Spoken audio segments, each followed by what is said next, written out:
Davidsson Ostholm och jag rider hästen Anolanda D. Och jag hoppas att ni har en riktigt härlig kväll här ikväll och att vi bjuder på en bra show. Och nu får ni heja ordentligt. Nu så kör vi! Släpper vi handbromsen och gasar!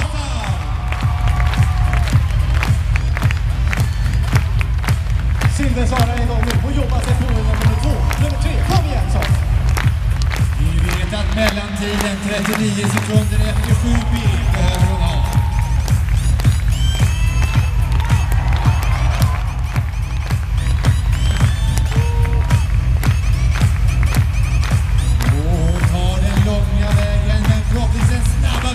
Mot 6. 33 sekunder, 34 sekunder.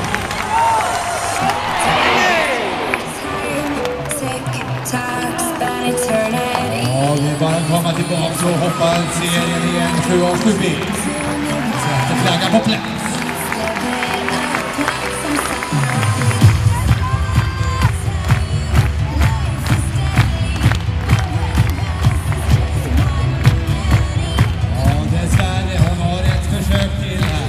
Svårt när man får problem på smalhinder.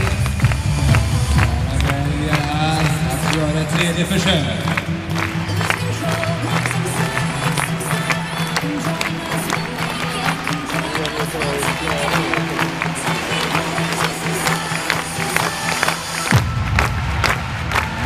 Det är en grannlinje här nu.